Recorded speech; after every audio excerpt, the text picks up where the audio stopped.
There.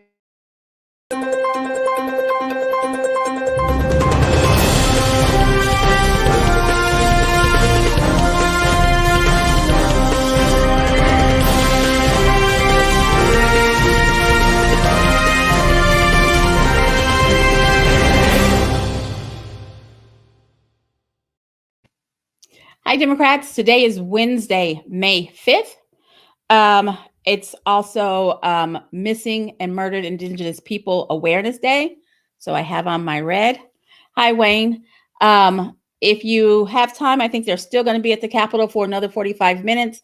There is a lot of people with information about missing and murdered Indigenous people and how you can help, how you can intervene, and just be aware of what's going on there. They're at the Capitol today, and I believe it is until 5, and they're out on the mall, and they also are having vendors and all that kind of good. It's really important that we understand Oklahoma has the largest number of missing and murdered Indigenous people, and we need to be aware of that.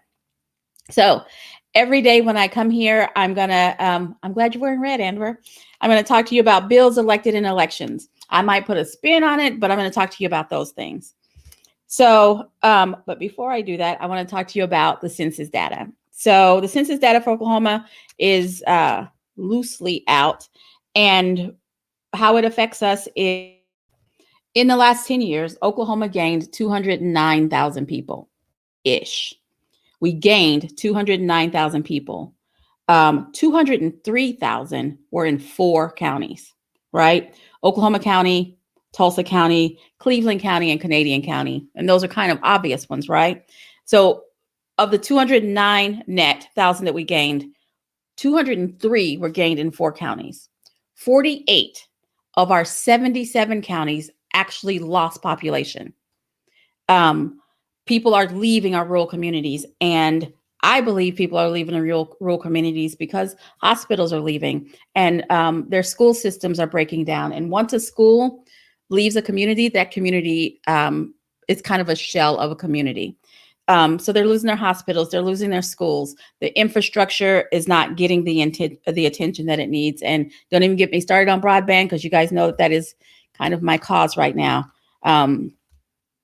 If they can't connect to the outside world, it makes it much more difficult to live in the rural communities. And so I take this information, we look at it over a 10-year span, and people are leaving. 48 of the 77 counties lost people. Oklahoma is known for its rural communities, and the fact that you can live in a rural community and work in an urban center, but still be able to see the stars clearly at night and all that kind of good stuff. And we're failing them.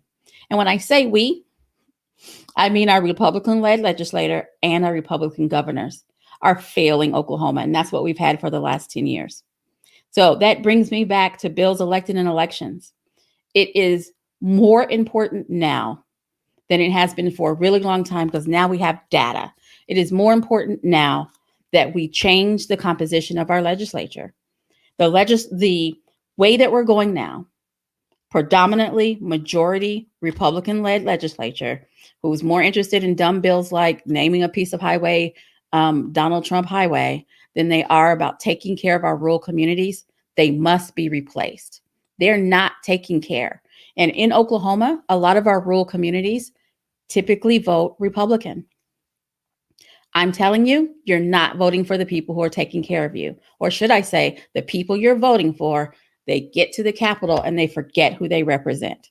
We have to elect more Democrats. Democrats care. Look at the places that are turning blue and their population is growing because people want to go where the infrastructure is getting attention, where where they know they can get to a hospital if they need to get to a hospital. That's where people want to live.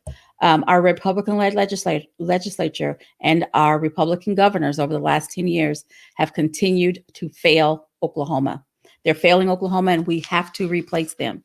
Please get a fire in your belly. If you know somebody who needs to run, and even if that somebody is you, particularly if that somebody is you, go out to our website, sign up. We will get in touch.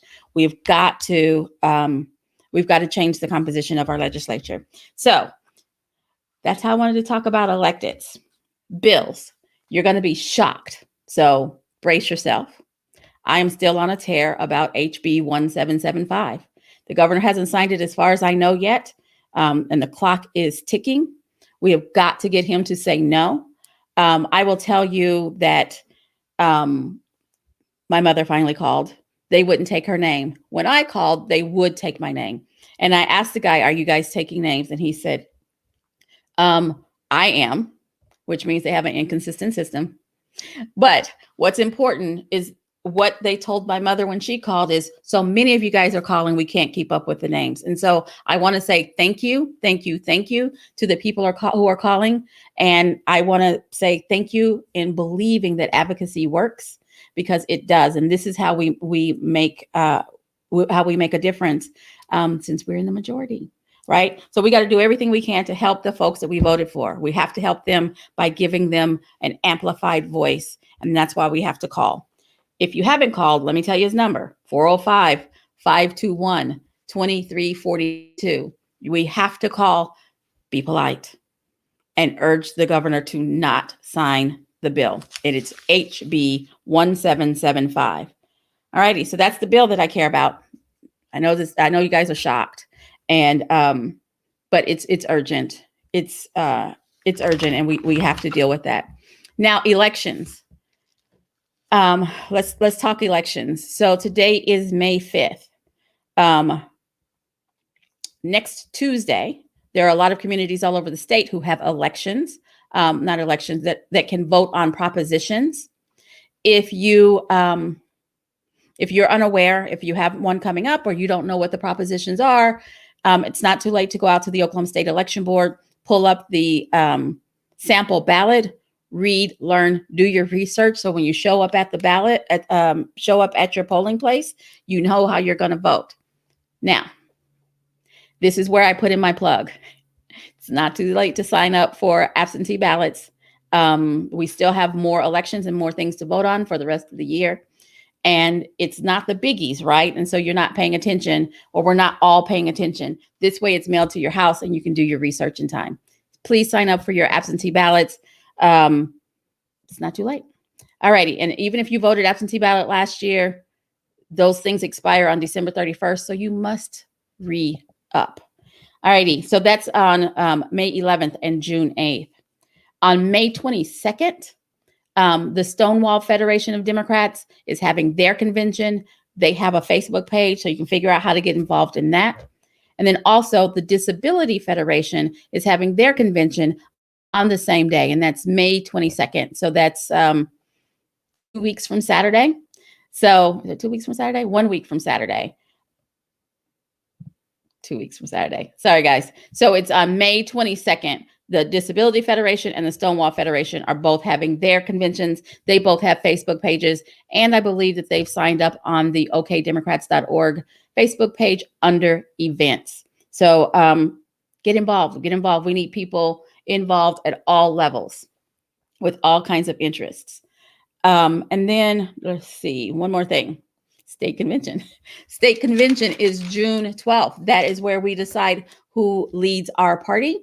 Our keynote speaker will be Congressional Delegate Stacey Plaskett from the Virgin Islands. You may remember her as the tall, tell them like it is impeachment manager for the second impeachment of our last twice impeached president. Stacey Plaskett from the Virgin Islands will be our keynote speaker at our convention on June 12th, and that convention will be electronic. All righty. I think that's all I have for you today. See you tomorrow at 4:15.